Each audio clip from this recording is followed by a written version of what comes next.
First thing first, let me start the session. So on behalf of the Al-Bukhari International University, so we would like to welcome Datuk Amer Bukvic, the CEO of Bosna Bank International, located in Bosnia Herzegovina, to share with us and also to accept the invitation to become a speaker for our CEO Talk session with the topics of leadership as a perspective for positive changes in the community. So all yours, Dr. Amer. If you want to share the screen, you can do so. Okay, actually, I would like to greet everyone. Assalamu alaikum from Sarajevo.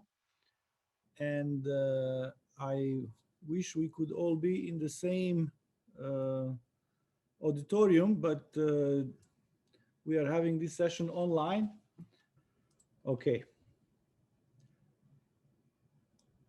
So I will talk today about leadership and perspective for a positive change in the community in which we live through leadership. Basically, I believe my presentation will be divided in three areas. First, I will talk on the situation in the global economy in the world today. The second part, I will talk about the signs or where to look for potential leaders. And thirdly, we will talk about leadership skills. Basically, when we look at the economy today, we have seen that due to the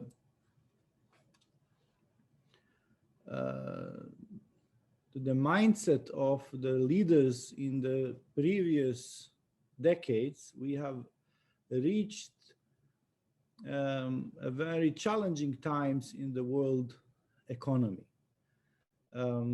Global capital movements where trying to maximize the profit actually moved from one area's production to another area, going for a cheaper labor, for cheaper resources. And this global economy benefited some and also made negative impacts on the others. But overall, we are in a situation where we do not have confidence in the markets, in the currencies. We have a lot of ambiguities actually between our economies. Now, people still trust in certain currencies, but these currencies, it's very questionable how valuable they are, especially in the newer times with the COVID effects. A lot of central banks have been doing a lot of money printing in the previous time, and now this bubble might actually affect us very negatively. It's very unpredictable effects on the world economy of all these printings and supports that governments did to support the COVID time. We have a very big problem, as I mentioned earlier, on the uneven distribution of labor cost, and we have a problem of aging population in certain areas. We are becoming, in Europe, we are becoming quite hedonistic. We do not want to have a lot of children. We are more eager to enjoy in the pleasure of the money that was accumulated from previous decades and centuries, but all this has a price. So we are actually in a time where we need new ideas, we need new entrepreneurs, we need new leaders. This is the most challenging aspect now, is to have a new generation for a new world. And I think this new leadership, especially when we talk from the angle of Malaysia, should be really based on the values that that we have as Muslims and the values that our society have towards the responsibility for the people. Actually, leadership is all about responsibility. And today we wanted to talk about leadership with responsibility. As I mentioned, the debts, world total debt is 3 times larger than the GDP. The current COVID pandemic gives us a very bleak outlook. It is still unknown how long this would go. We have a decline of certain economies, especially economies in Europe. So we need leadership now. We need entrepreneurship. And I wanted just to show you a cycle which I believe is affecting all of us, and why with the leadership, especially leaders, entrepreneurs. Now I'm talking about them because we are talking about the economy, about the weaknesses. Why do we need leaders and why do we need entrepreneurs? We need leaders because, as you see in this cycle,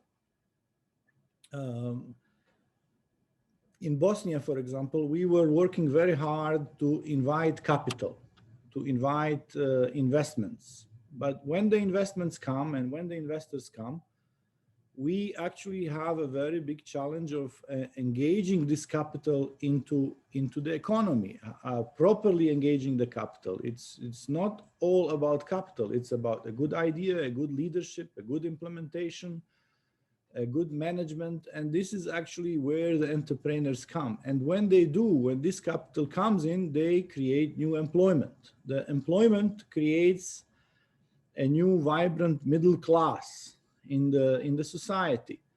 This middle class, and you will understand this later, actually this is the source where the future leaders come. They mostly come from middle class society. So this middle class, they enhance education. This is the group of people that are trying to achieve, that are in a certain way still hungry for certain achievements in this economy, and then they put extra effort, and this extra effort enhances the education through their children, and then this education enhances technology. The technology again in the society strengthens, technology and infrastructure strengthens the economy and growth. This brings peace, especially when we mention peace. This is very important in Southeast Europe because we have a lot of turbulences throughout the history. But when we do have peace and stability, then we again have inflow of capital. Inflow of capital again engages new entrepreneurships. So these entrepreneurs are the focal point from which the society and the economy moves. That is why it is really important. And also this is important for professors, to really have to understand which of their students are potential entrepreneurs, potential leaders. And these leaders should be enhanced. Their way to success should be actually supported, and because they are really the positive in the society. We are doing these leadership programs now, even on the level of high school in Bosnia. We are doing competitions in Bosnia where we ask the high schoolers to compete in negotiations, and we are organizing competition in debates. And then when we see that these young potential graduates of high school are good in negotiations and debates, and there's a third segment, which is the social responsibility. We want to see them also active, helping their societies. We want to see them taking more active roles in helping their elders, helping the ones in need. And when we see the match that someone is having a social responsibility and also good negotiation skills, then we are putting them in a track, leadership track, where we develop them towards entrepreneurship. If we see them good in debating and social responsibility, then we put them in a track of a political, an administrative or society leadership program. So now we are, then when we identify them, we organize special tours for them. Now at the moment we are arranging the winners of our negotiation programs to have orientation visit to United States.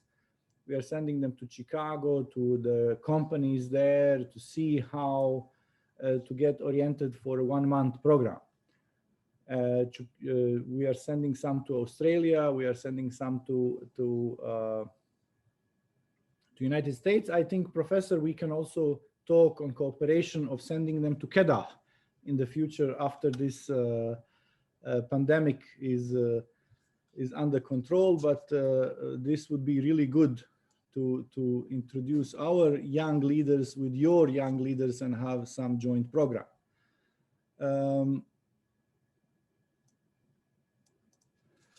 Now, let's make an assumption. Today we have around 30 of you here. Let's make an assumption that you are all potential leaders. And I would like you for a second just to think of a good example and a bad example of a leader in your eyes. You know, just imagine somebody, and I would like you to be interactive with this. For example, Hafiz Shukri, are you with us? Hafiz Yusuf, Maria Aloysius. Yes, Hafiz Yusuf is here. Hafiz Yusuf. Yes. Think of a good leader. Think of a good leader that you have been exposed to, and of a bad leader that you have been exposed to. You know, just imagine in your head too. And these leaders can be someone from your environment, someone. Hafiz Yusuf, now I see you on the camera. Yes. I switched on my camera. Are you a student or you are a professor? Just a registrar. Registrar. Okay. One of the professor in AIU. Yeah, that's why I cannot recognize when I don't see you. Yes, Alhamdulillah. I thought you are a student. Yes, you can assume me as still a student because I keep learning every day. Okay. Good. So just I just wanted to give an example, and I wanted students to be interactive in this. So just imagine an example in your head of someone who is a good leader and someone who is a bad leader in your, and then ask yourself, why do you think this person is a good leader? What skills does he have? And why do you think the one that you imagine is a bad leader, what skills does he have that makes him a bad leader? And then think about this and make a self-assessment and see how much of this do you have inside of you. How much of these potential good skills or bad skills you have within yourself. So now we will go and talk about the quality of a leader. One of the most important things for me for a leader is now, Hafiz Yusuf, now since you are not a student, actually the sign of you to be a good leader is that you create new leaders. Yes. So you have to work with your environment, creating new leaders. This is the sign of a good leader. If you are doing that, Mr. Hafiz, you are a good leader. Alhamdulillah, yes. We are working on it because part of the registrar's function is create a new leaders for this organization, because we have to create a succession planning for Al-Bukhari University as well. This is part of the registrar's job, to make this university sustainable. For me, if I would now judge, for example, if I would be brought by a university and they ask me, okay, can you please judge the leadership skills of Mr. Hafiz Yusuf or any other person, how I would judge, for me, Hafiz Yusuf is very much the same, like, although I don't see Hafiz Shukri, but at least their names is similar. Similar, yeah. But for me, you are similar. How would I know? Hafiz Shukri is hiding behind the camera. He's not opening it. Okay, so how would I know the difference between the two leaders? Let's say you are two leaders. Alaikum salam. Yeah. How would I know the difference between the two leaders? I would judge the difference between two leaders just by looking your environment around you. For example, in Bosnia, I used to speak with our president and our former president, and I would compare them.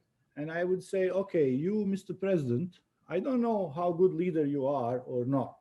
The only thing which I can see, maybe you are good in talking, maybe you are good in this, but the only thing I can judge you actually as a leader is your environment. And I say between two Hafiz who have the same name, how would I know? I see them first time. How would I know who is the better leader? As a consultant, if I come in, I would know just by studying the environment of the two Hafiz.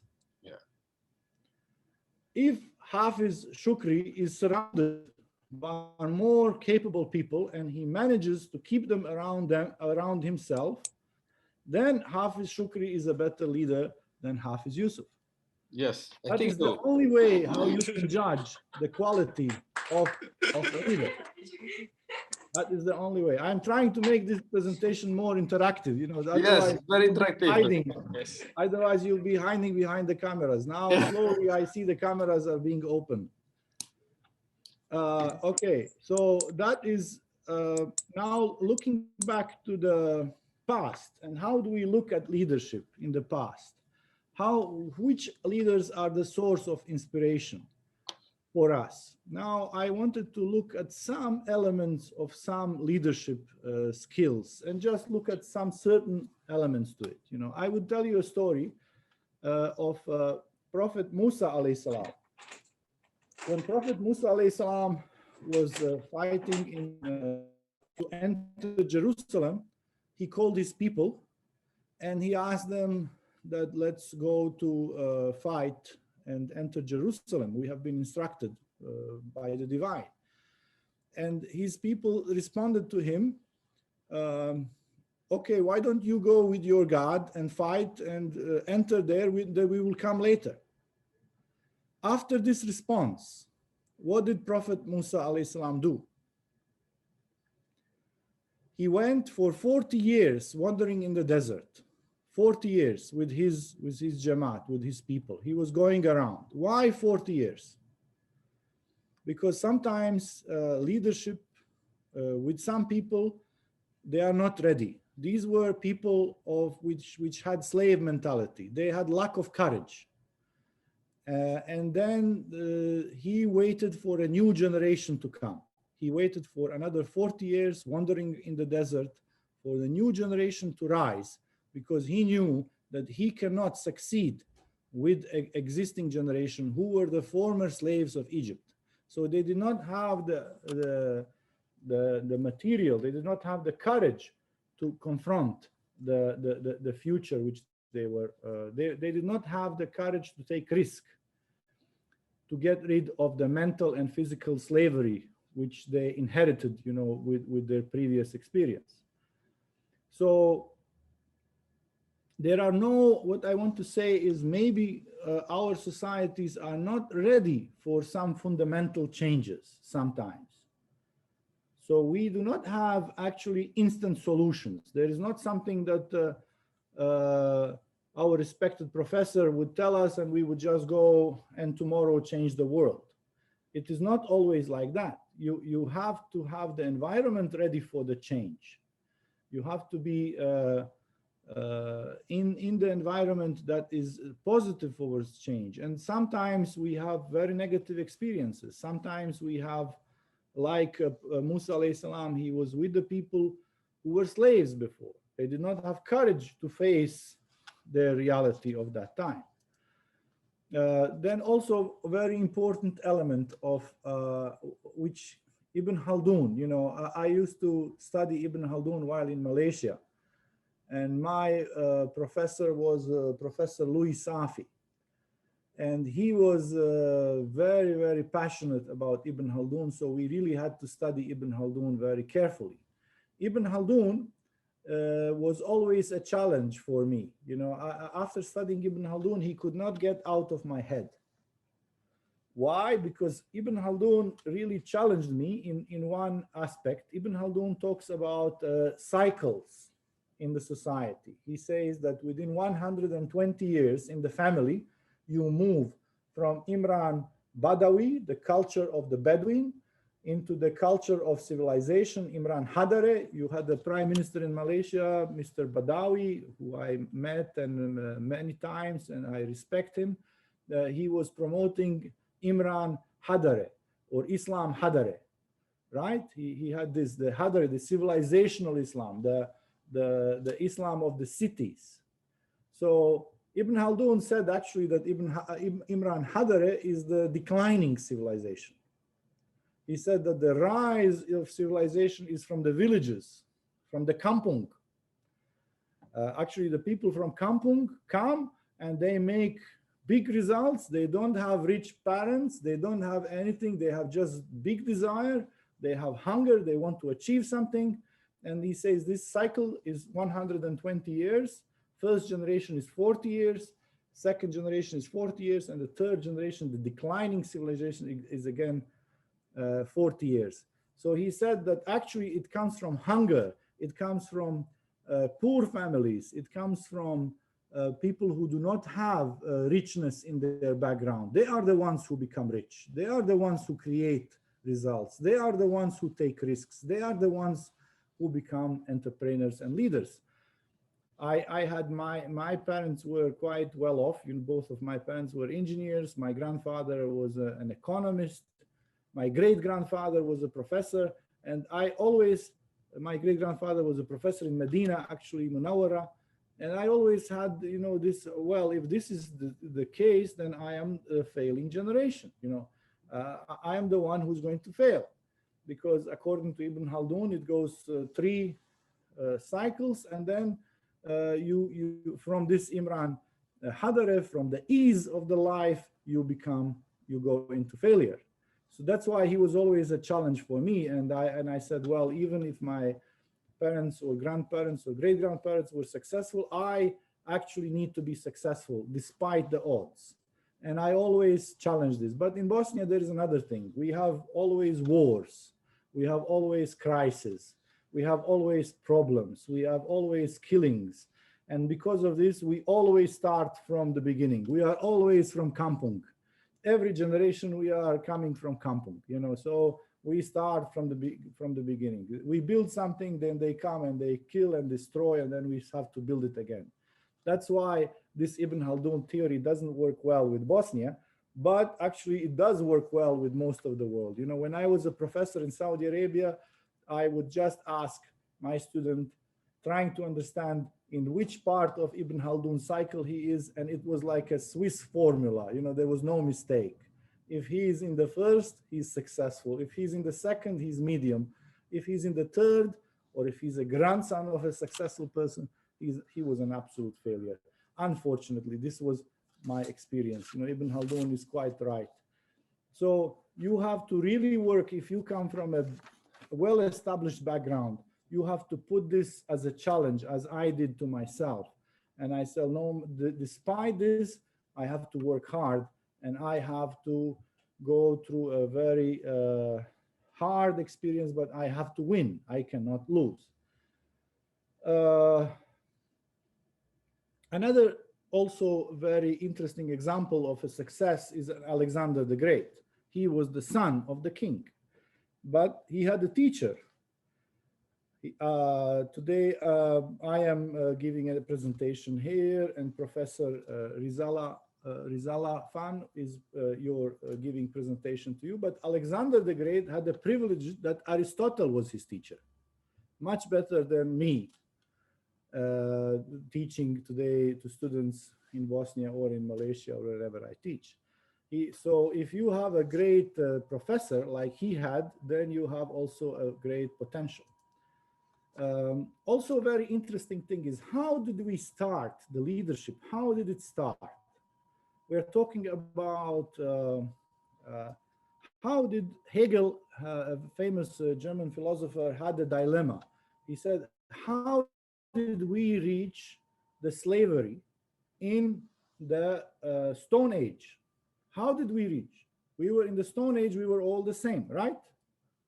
We were wandering, kampungs going left and right, but we were all living in a Stone Age. There was no system, there was nothing. So how did one become a master and one become a slave? So what do you think? Munazura Mansour, do you hear us?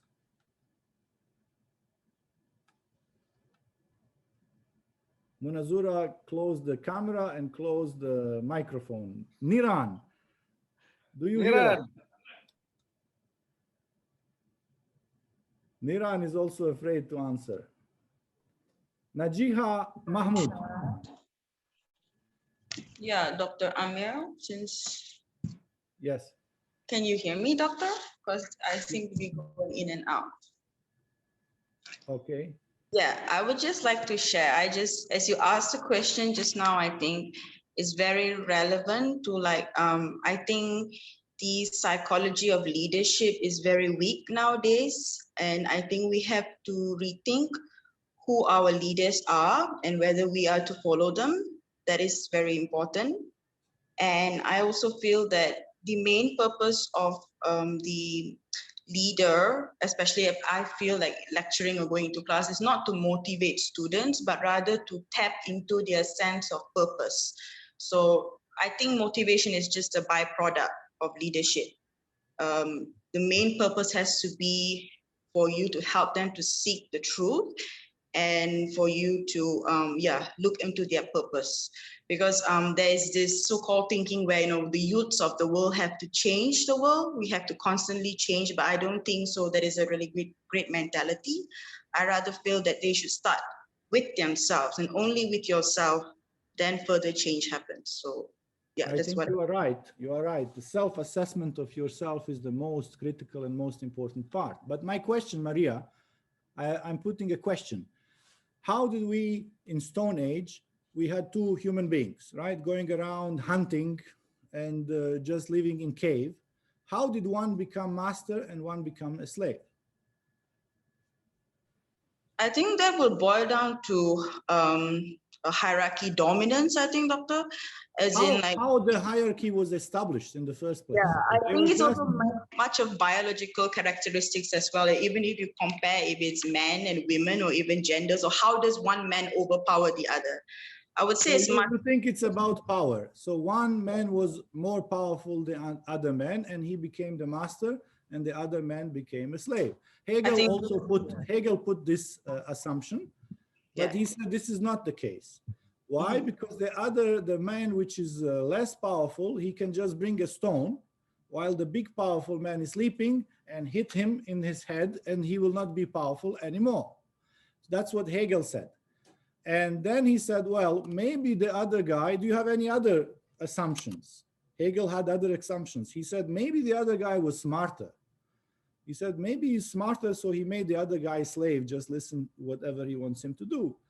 But then no matter how smart you are, you have to make me work. If I don't want to work, why would I work? No matter how smart you are, you cannot force me to work, according to Hegel. And then he said, what is actually the answer?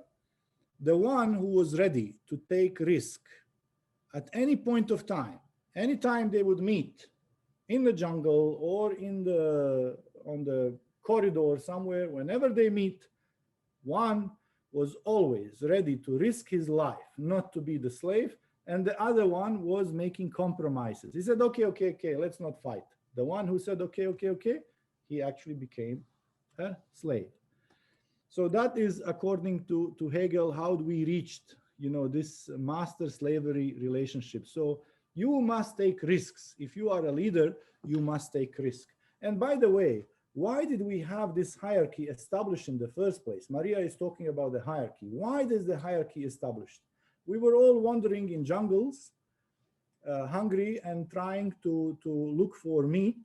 And then some of us were stronger, some of were more alpha men, and they were able to grab the meat, and the other were not able. And then they made slowly, they made an understanding. Okay, let's give some privilege to the ones who are more able in hunting. Let them eat first. Let them choose mate first, whatever. They started making this hierarchy in that direction. But what we always forget, it's not about privileges also. It's also about responsibility, because when all our little society faces danger from outside, it is actually these leaders who have to risk their lives first to save the others. It is responsibility. It's not only the privilege. So leadership is all about responsibility for the society. You have to take, and that is why the society gives you respect, because you have to take the risks on behalf of everyone else. That is how we reached the stage of this hierarchy in the prehistoric time. Aristotle, a teacher of Alexander, which I just mentioned, he said that the key quality of a leader is courage. He said, without courage, there is no other qualities. There is nothing else makes sense if you are not brave. Nothing else makes sense. In Malaysia, I met a lot of your leaders. I am really, whenever I talk about brave, I always remember Tun Mahathir Mohamad. He is an exceptionally brave man. That is the main characteristic that distinguishes him from everybody else. He is always ready to take a challenge, to take a risk. Although all Malaysian leaders are very exceptional, I have very high respect for most of your leaders. I really respect Tan Sri Muhyiddin Yassin. He's a very close friend of mine. And I really give a very, very big respect to him. But whenever I read about courage, I always remember Tun Mahathir Mohamad. He is really someone who is a very, for us in Bosnia, he is a very exceptionally brave man. I don't want to go into Malaysian politics, and you are all divided, having different opinions, but I want to tell you that I really respect all of your leaders, actually.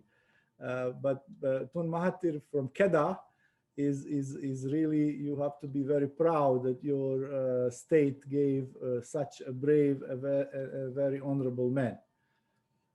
Okay, so also the one of the characteristics of a leader, he is able to choose and put the right people in the right place. You know, this is a very, very interesting characteristic, and not all leaders have this. You have sometimes very brave, courageous leaders, but they do not have the ability to judge who can do things. And they are sometimes surrounded by wrong advisors. This is what really we have a lot of cases that we have a great leader.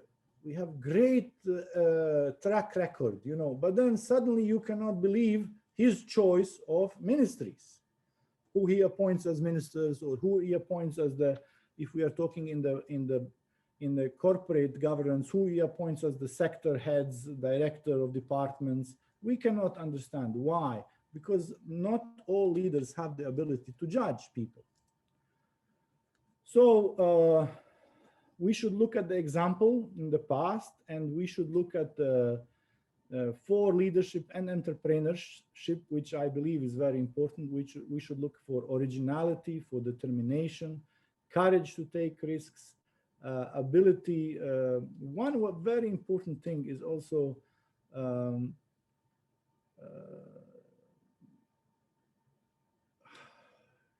one very important thing is a leader should be very honorable. he should always tell the truth. He should talk honorably. This is something which is, you know, besides all this other aspects, it is very, very important. The honor part is really very, very important.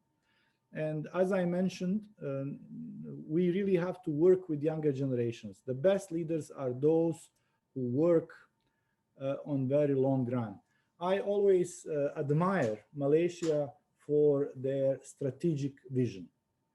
Malaysian people are the most strategic oriented people that I have met in my life. I have traveled more than 70 countries. I have lived more than 2 years in more than 7 countries. I really have been around, but I never met people which are so much oriented on long-term planning like Malaysians. Maybe this is an impact of Tun Mahathir, I don't know, but you know, always a leader has this impact on others. So with this Wawasan Duo-Pulo, you know, you see that even your corporate leaders, everyone is talking about now Duo-Pulo is the history, but I'm talking in 90s when I was in Malaysia, everybody was talking, you know, on the long-term plan. And for me, as a banker today, I will tell you that when I look at the credit facility for a company or for a person who looks for a financing, I just see two things. We have individuals, we have companies, we have states. One are thinking long-term and one are thinking short-term. The ones who have short-term plans are always losing, always. You as students now in university, if you do not have a plan for 30, 40 years, you will not be successful. You must have a plan and you must have a direction where you are going. If you do not have this plan, if you do not have this direction, unfortunately, you would be one of the losing, not one of the winners, but one of the losers. If you are thinking, okay, I take this course, it's easy to get an A, you know, and the professor is nice, and then I have A and very nice. You are not thinking why you are taking this course. It doesn't fit to your long-term planning. It doesn't fit where you want to reach in 20 years. What this course will help you in reaching there. If you do not have this connection between what you are doing today and what is the long-term plan, then you are not going to reach anywhere, in my opinion. So since I took a lot of time, I will try to make my rest of my presentation fast, but generally what leader also has to have, he has to be very good in predicting the situations, ability to operate in different social situations. I think it's very good for university, Al-Bukhari University, to bring international students. It helped us in, for example, when I was a student in UIA, we had about 60, 70 countries, students from 60, 70 countries. And later it helped me a lot in my life because I have been dealing with different cultures, different civilizations, and it was always very helpful when I had this experience of UIA. I think it's really very, for leadership, it's very important, your exposure to different people, different social situations, different cultural backgrounds, and you should be able to manage. In order to manage, you need to know. Interpersonal skills are very, very important in relationship-oriented leaders. Soft skills.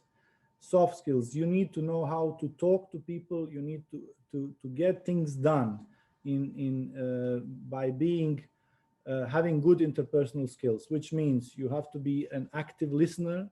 You have to know how to present, how to talk. You have to work on your personal relationship with friends, with relatives, with neighbors, with students in your dormitories. These skills will generalize to workplace relationship, which you will be facing in the future. Emotional intelligence is the ability to communicate, understand, and be in tune with your emotions, and also to be empathical, to understand the emotions of the other side. Practice reading others on non-verbal clues. You should go on YouTube and look at some lectures on non-verbal clues. You know, when someone talks, when the way he expresses, the way he moves his hands, all these are sending certain signals, and you should be able to read these signals.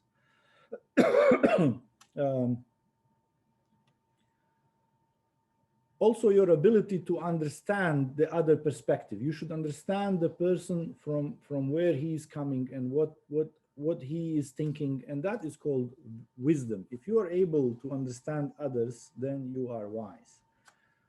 How to develop prudence is also very important. Prudence is you have to listen to others, work to be more open and more broad-minded, learn to ask for opinions from others so that you will know how to make your directions.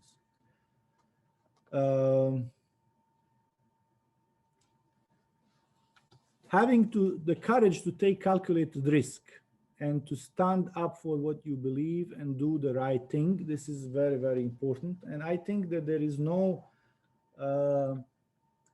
what for me is courage is not being afraid. It is actually being afraid, but despite being afraid, taking a stand. That means courage. Courage is not if you are not aware what you are doing and then you do something. I will try to move faster here, how to develop. We will send you the presentation, whoever wants to go through them. But one of the very important things which I want to share in the conflict management with you is my experience with your late Ghazali Shafi. Ghazali Shafi was a former foreign minister of Malaysia. He was one of the old leaders of Malaysia. And then when I was a student, I used to meet him. And he told me a story and he said, why you East Europeans are just fighting, you know, why don't you sit down? And then he told me a story when there was a dispute between Malaysia and Thailand on around some islands. I think you should know that because this is close to geography where you are, if I'm not mistaken. So there were some disputed islands. And then what he said, I went to meet the foreign minister of Thailand. And I went to his office, and the foreign minister of Thailand asked me, what would you like to drink? And he said, okay, I can drink a juice, orange juice, but I have one condition to drink an orange juice. And he said, what is your condition? I said, I will drink an orange juice only if we will drink from the same glass. And the foreign minister of Thailand was shocked. He said, drink from the same glass? What do you mean? He said, yes, if you are going to have orange juice and I'm going to have orange juice, we don't have two glasses, one glass. If you can serve me like that, I will drink. Otherwise, I will not drink. So, of course, being a nice host in Asia, it is not very nice to refuse whatever the demand is from your guest. The foreign minister of Thailand said, okay, let's drink from one glass. So then they brought one glass, and Ghazali Shafi said, I sipped, you know, and then I gave him a glass, and then he sipped, and then I sipped again. And I said, look, we have this problem with the island because these islands have oil. And why don't we solve our problem this way? We both consume the oil from these islands. And the foreign minister said, okay. And then they made a treaty, and this treaty was that they will have a company and then share 50-50 the proceeds of the oil around that island. And that is the way you resolve these disputes in Asia, which I really always talk about here in Europe, because this is really something very advanced. What is the Asian style, how I say, in conflict resolution? We first look at the things that we agree. And we work on the things that we agree. And then we leave the things that we disagree for the last. Usually people disagree on 10% of the issues. So if you make the other 90% very well working, then nobody's interest is to fight over the 10%. In Europe, if we have 1% difference, we first talk about this 1%. We don't talk about the things which we agree. And then we end up fighting, we end up destroying, we end up, burning. And that's why we have to rebuild and start from the beginning. This is the European way, unfortunately for us. So,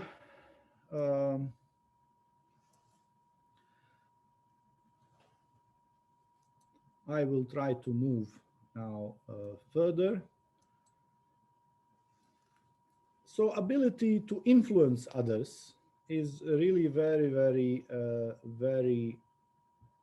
very important part of wisdom. It is a skill that you can work on, and basically, as I said, you have to always find solutions which are win-win solutions.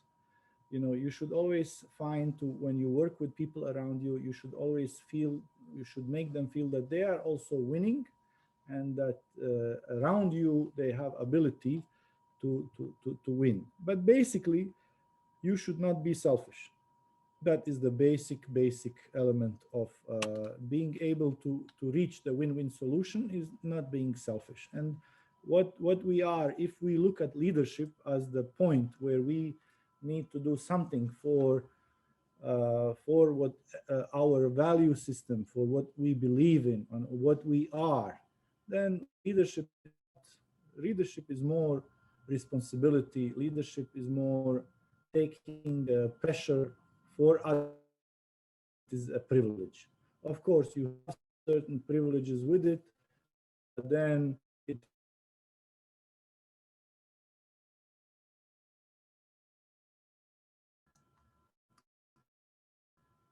I finished the presentation.